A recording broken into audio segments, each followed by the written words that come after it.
U rikthyem sërish në studio për të vazhduar edhe më tej pikërisht me temën e pavarësisë së Kosovës. Sot do të flasim një temë që vazhdon të ndikojë jo vetëm politikën, por edhe kujtesën tonë kolektive. Do të ndalemi në minutat në vazhdim në historinë e Kosovës, pavarësinë dhe procesin që po zhvillohet në Hagë kundër çlirimtarëve. Kanë kaluar më shumë se 2 dekada nga përfundimi i luftës dhe 18 vite nga shpallja e pavarësisë, por debatet mbeten të forta si brenda vendit ashtu edhe ndërkombëtarisht. Për të analizuar këtë periudhë kaq të rëndësishme për të gjithë shqiptarët, sidomos për ne shqiptarët në Maqedoninë e Veriut që jemi kaq të lidhur me Kosovën, kemi të ftuar historianin nga Kosova, Skender Lutfiu. Mirë se erdhët i nderuar në emisionin e mëngjesit Ritmi i ditës. Mirë se ju gjeta, faleminderit për ftesën. Shfrytëzoj rastin të uroj 18 vjetorin e pavarësisë së Republikës të Kosovës gjithë qytetarëve shqiptar të Republikës së Maqedonisë së Veriut. Faleminderit. Sot Kosova po shënon për vjetorin e pavarësisë. Nga këndvështrimi juaj si historian, çfarë përfaqëson kjo ditë në planin historik dhe politik për Kosovën dhe rajonin? Sa i përket, domethënë, rëndësisë 17 shkurtit, mund të themi që është data e dytë më e rëndësishme e historisë të kombit shqiptar, pas 28 nëntorit 1912, kur është krijuar për herë të parë shteti modern shqiptar, dhe 17 shkurti pra shënon datën e dytë më të rëndësishme jo vetëm për shqiptarët e Republikës të Kosovës, por për shqiptarët gjithandej domethënë globit, sepse domethënë 96 vjet u dasht përpjekje, sakrifica, sublime në forma të ndryshme të domethënë zhvilluam rezistencë, qoftë të armatosur, qoftë nëpërmjet zhvillimeve kulturore, shkencore, arsimore e kështu me radhë, përpjekjeve në forma të ndryshme për të realizuar qëllimin e çlirimit të Kosovës nga Serbia. Prandaj, domethënë, çlirimi i Kosovës në 99 dhe pastaj pavarësia e Republikës të Kosovës është prej atyre ngjarjeve më të rëndësishme të historisë së kombit shqiptar. Ky ishte pra rëndësia. Kjo në fakt ishte rëndësia historike, po edhe në planin po mendoj politik e diplomatik ka rëndësi, sepse është ndër ato pjesët e fundit të domethënë Federatës Jugoslave që u shkopot dhe tani domethënë u kriju një realitet tjetër për shqiptarët në Ballkan, që ka efekt pozitiv edhe për shqiptarët në Maqedoninë e Veriut, sepse tashmë e kanë edhe një shtet të dytë siç është Republika e Kosovës, me të cilën domethënë gravitojnë jashtëzakonisht shumë, dhe ky është një avancim në fushën edhe të drejtave kombëtare të tyre dhe në përgjithësi të shqiptarëve, se tashmë ndjehen më faktor në Ballkan. Natyrisht që edhe një shtet i ri i krijuar domethënë në këtë rajon ka efekt pozitiv, sepse siç e dimë me Republikën e Maqedonisë së Veriut, po edhe me vende tjera, domethënë Kosova tashmë ka raporte të mira, edhe raporte politike, diplomatike, tregtare e kështu me radhë. Prandaj edhe rëndësia politike po dhe historike është shumë e madhe e Republikës të Kosovës, pra kësaj date historike siç është 17 shkurti i 2008-s, kur është shpallë pavarësia. Sot kur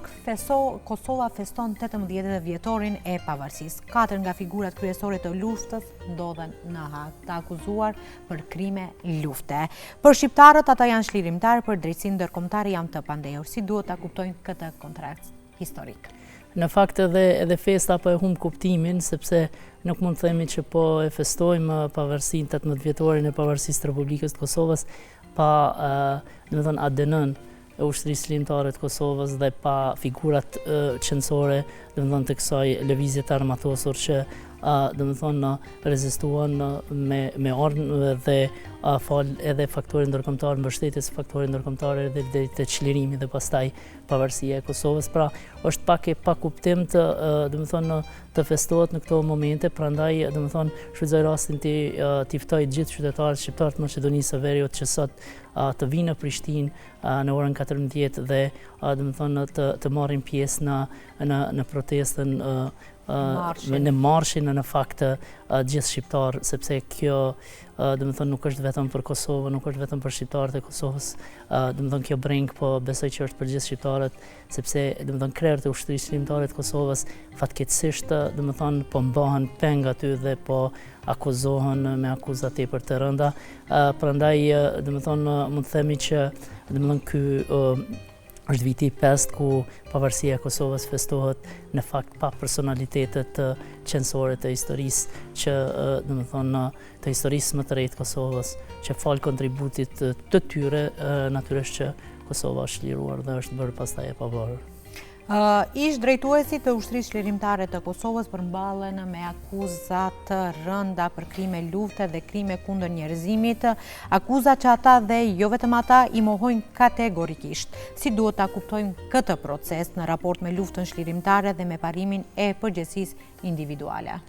Në fakt, gjitha akuza ka filluar mbi një raport të Dick Martit, i cili është absurd, sepse unë besoj dhe duke qenë historian po dhe si qytetar jam i bindur që në pafajësinë e tyre gjithë kjo është një skenar dhe gjitha këto përpjekje për ta njollosur jo këto figura, por në fakt për ta njollosur emblemin e ushtrisë çlirimtare të Kosovës, një lëvizje që ka pas qëllim fisnik për çlirimin e Kosovës nga Serbia dhe të drejtën pastaj për të vendosur pse jo madje edhe në të ardhmen edhe Bashkimin Kombëtar, po ideja është që nuk ka fakte, ende nuk po dëshmohet as në mënyrë individuale, se s'po them që në asnjë formë si ushtria çlirimtare të Kosovës, por as si individ, nuk besoj sepse ka pas procese edhe të mëhershme, si ndaj ish kryeministrit Ramush Haradinaj, Fatmir Limaj e kështu me radhë, të cilët kanë dalë të pastër dhe unë besoj që edhe këto 4 figura kryesore të ushtrisë çlirimtare të Kosovës janë të pastërta dhe ato akuza janë të tmerrshme, të papranueshme dhe për më tepër të paimagjinueshme për çdo mendje racionale. Zotëri Lutfiu, dhoma e specializuar në Hag sollën reagime të forta në Kosovë. Se u krijua ky mekanizëm dhe çfarë dallon nga tribunalet e tjera ndërkombëtare? Në fakt ka pas edhe më herët, gjykata ndërkombëtare për krimet e kryer në Jugosllavi dhe kjo është totalisht e panevojshme të krijohen dhoma speciale, është thjesht një absurd në të drejtën ndërkombëtare, gjithë ky mekanizëm dhe gjithë këto përpjekje për t'i dënuar me kaq shumë vite. Imagjinoni as e drejta penale e Republikës Serbisë nuk i ka dënuar me kaq shumë vite, në mungesë Hashim Thaqin dhe personalitetet, figura tjera kryesore në vitet 90-ta maksimumi ka qenë dënimi 15 vjet. Imagjinoni, prokuroria ka bindjen që ata duhet të dënohen apo merr vendim që duhet të dënohen, sepse ende vendimi i gjykatës nuk është marrë dhe uroj që të mos dënohen dhe po besoj dhe shpresoj në pafajësinë e tyre dhe nuk do të dënohen, por ishte absurde dhe është shumë e natyrshme të ketë një reagim të fortë edhe në Prishtinë, po edhe në Tiranë dhe tek shqiptarët këtu edhe kudo në botë, edhe tek çdo vend demokratik e liberal që 45 vjet për një personalitet që i binte 180 vjet, imagjinoni, nuk janë shqiptuar as për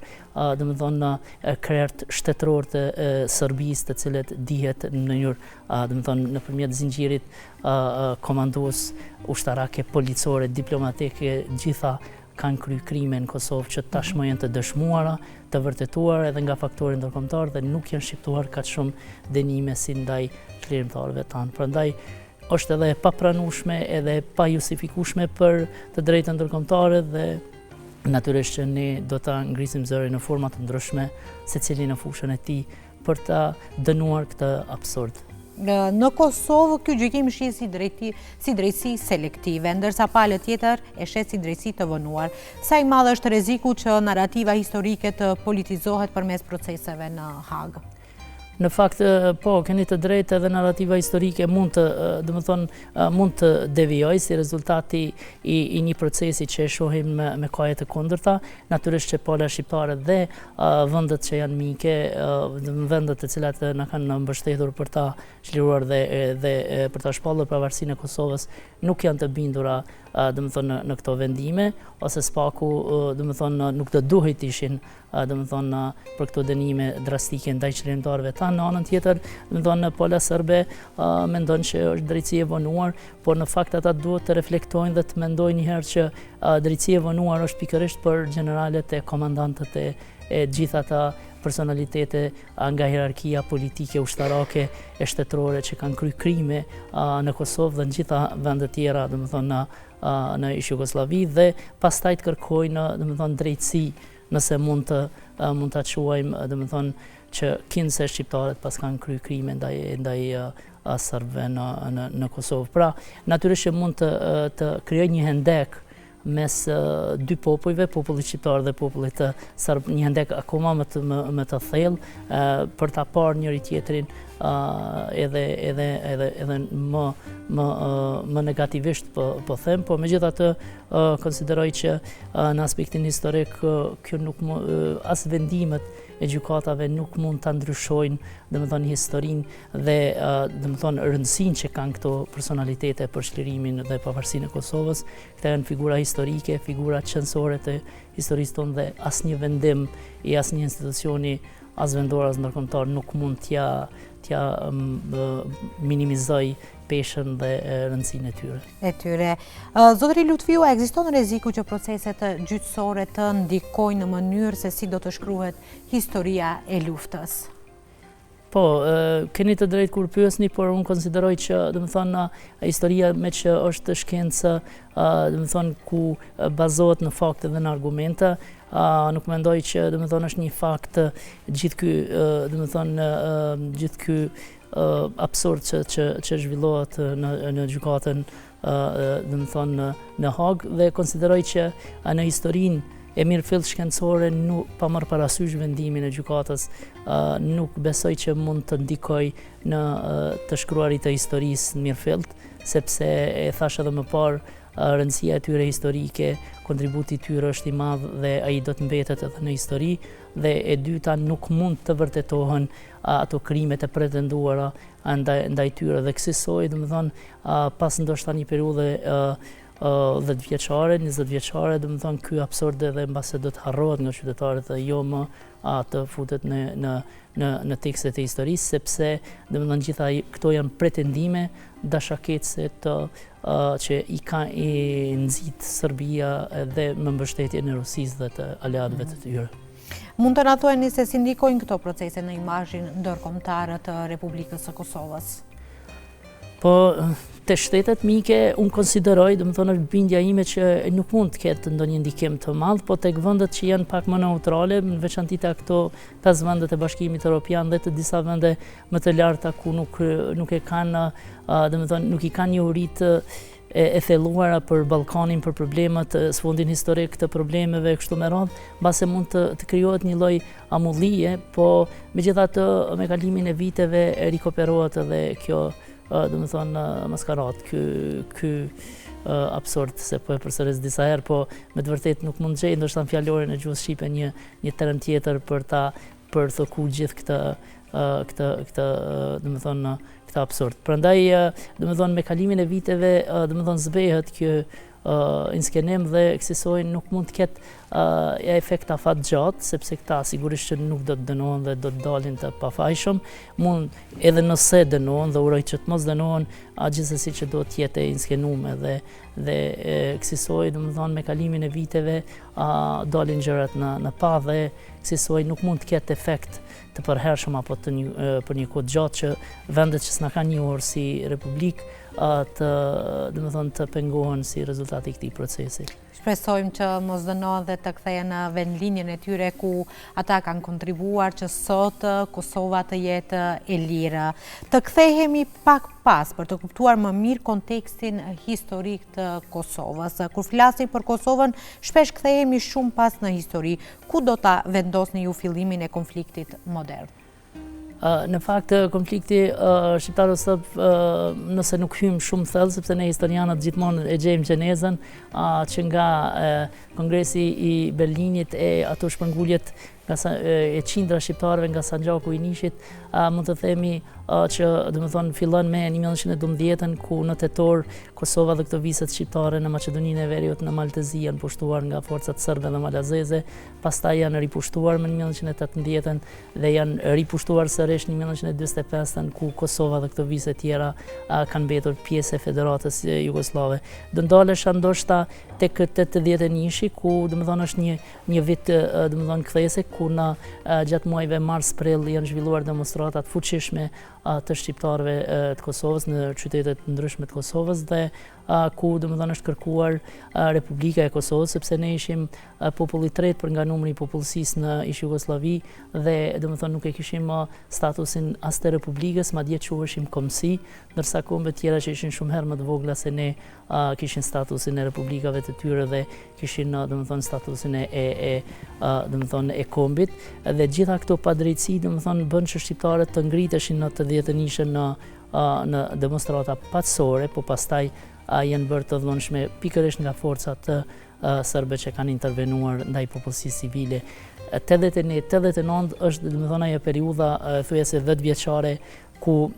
regjimi i Beogradit ka ushtruar dhunë dhe terror ndaj popullsisë shqiptare në Kosovë dhe ka kulmuar me 89-ën kur është suprimuar në masa të dhunshme autonomia e Kosovës dhe dihet 89-91 gjitha ato zhvillime dramatike, helmimi i nxënësve, arrestimi intelektualëve, burgosja, rrahja, torturat, vrasjet e ushtarëve në armatën jugoslave e kështu me radhë dhe vitet 90-a më është ai kulmi i represionit, i dhunës, i spastrimit etnik edhe i dhunës deri në shkallën e gjenocidit dhe ky është ai farë në pikat shkurtra, pra kjo është ajo historia në 1912 deri po themi 98-99 kur veç zhvillohet lufta në Kosovë. Para luftës pati rezistencë paqësore dhe institucionet paralele. Ishte ajo një mundësi reale për zgjidhje pa konflikt armatosur? Duhet të themi gjërat ashtu siç janë, jo pa ngarkesa as politike, as ideologjike, as në asnjë formë, sepse historia bëhet pa emocione, është shkencore. Pra ka një kontribut të rezistenca pacifiste, natyrisht e ka krijuar një lloj ideje të Republikës të Kosovës, ishte në 89-ën kur është themelu Lidhja Demokratike e Kosovës dhe ku presidenti ishte presidenti historik Ibrahim Rugova, natyrisht që deri në Dayton 95-ën kishte një rëndësi, bëm përpjekje dhe dëshmuam edhe botës që ne po mundohemi në mënyrë paqësore nëpërmjet diplomacisë, nëpërmjet politikës të vim deri tek zgjidhja e çështjes të Kosovës, por ai ishte e mundur të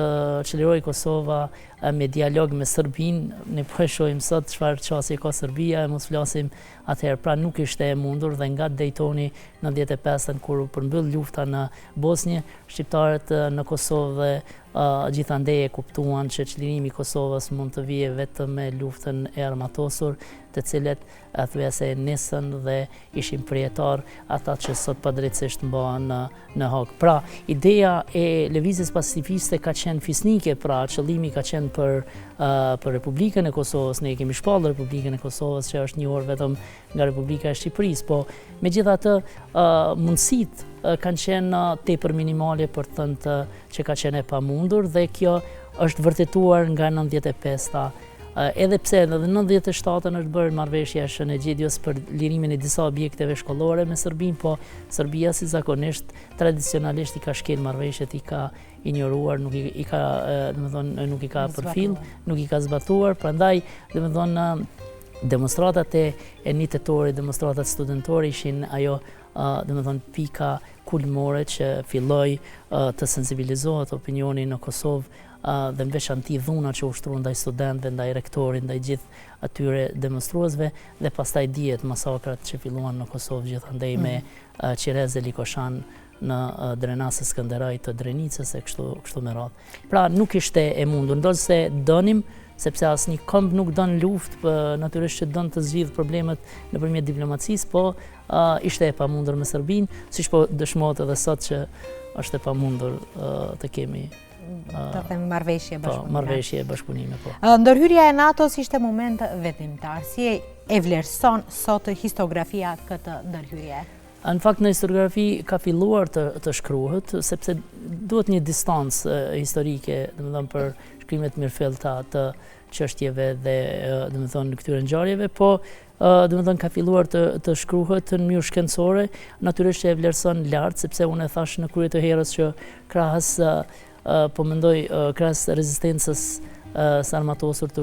ushtrisë shërimtare të Kosovës nga brenda, rëndësia tjetër, po kaq vendimtare ishte edhe ndërhyrja e NATO-s, pra njëherë sulmi ndaj forcave forcave ushtarake të Serbisë për 87 ditë dhe më pas ndërhyrja e trupave toksore, pra e KFOR-it në Kosovë. Pra ndërhyrja e NATO-s ishte thelbësore për çlirimin e Kosovës dhe natyrisht në historiografinë shqiptare, por edhe në atë të huaj, domethënë ka mjaft peshë dhe është e trajtuar tashmë mbi bazën e fakteve dhe të domethënë të burimeve që shumë prej tyre dhe tashmë janë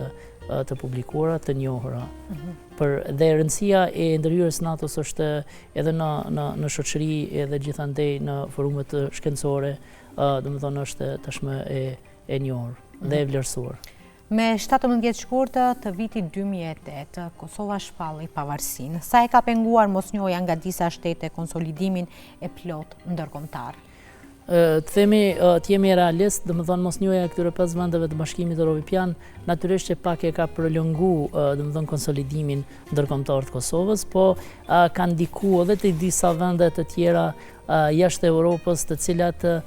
ndoshta janë domethënë kanë vullnet për ta njohur Republikën e Kosovës, por sikur hezitojnë ose ngurojnë derisa mund të thonë që po ka brenda Bashkimit Evropian që nuk e njohin dhe ne mund të presim. Pra në një farë forme ka prolonguar konsolidimin ndërkombëtar të Kosovës, mosnjohja dhe këtyre vendeve të Bashkimit Evropian. Disa prej tyre nuk kanë arsye, disa për shkak të problemeve të brendshme, për të mos hyrë pastaj në çështje diplomatike. Megjithatë, mund të themi që e ka penguar, po ka filluar sërish kjo faza e njohjeve dhe 121 vende tashmë ka njohur Republikën e Kosovës. Duhet punoj shumë fort domethënë Kosova, Ministria e Punëve të Jashtme, po dhe gjithë dikasterët e tjerë për të shtrirë lobimin në ato vende të cilat janë më afër vendimit për ta njohur Republikën e Kosovës, duke filluar me këto 5 vende të Bashkimit Evropian dhe pastaj edhe me vende tjera të kontinenteve tjera. Sa e rëndësishme është mënyra se si mësohet historia në Kosovë dhe në Serbi për të ardhmen e marrëdhënieve? Në fakt, historia ka shumë rëndësi. Unë konsideroj që është faktor kryesor në marrëdhëniet njëherë mes dy kombeve, pastaj edhe dy vendeve. Në Kosovë, jo pse jemi të Kosovës dhe jo pse jemi shqiptar, por mund të them që janë më pak të ngarkuara me urrëtie, me fashizëm, për të mos thënë që nuk janë fare dhe janë mjaft, domethënë realiste, po natyrisht që historia nuk është kompromis. Ne nuk mund për hir të së armës të shkruajmë historinë duke i zbutur krimet, dhunën, terrorin dhe gjitha ato të Serbisë. Dhe serbët kanë më shumë urrëtie në librat e historisë, a në fakt ne nuk jemi domethënë agresorë, ne ishim viktimat. Prandaj ne kur e themi të vërtetën, nuk është që sot kemi probleme me serbët apo Republikën e Serbisë, por ne i themi ato çfarë ka ndodhur në fakt dhe ato i shkruajmë, sepse qëllimi i historisë është shkrimi sa më real i të kaluarës dhe natyrisht që domethënë kjo ndikon se tekstet e Serbisë në Ballkan domethënë janë ndër tekstet më të ngarkuara me nacionalizëm dhe në veçanti qasjen që e kanë ndaj shqiptarëve është për të ardhur keq në shekullin 21. Prandaj po them që tek ne edhe pse ka një domethënë minoriteti serb, ndoshta nuk është numër të madh, megjithatë ka shumë kujdes për të mos ofendu kombe tjera, shtete tjera, për të mos përçmu dhe madje për t'ia ditë rëndësinë dhe vlerat që ata kanë dhe kontributin e tyre për Republikën e Kosovës. Në anën tjetër nuk është e njëjta, ne kemi popull domethënë në Kosovën lindore shqiptarë autokton që janë Preshevë, Medvegjë dhe Bujanovc, po Serbia fare nuk brengosët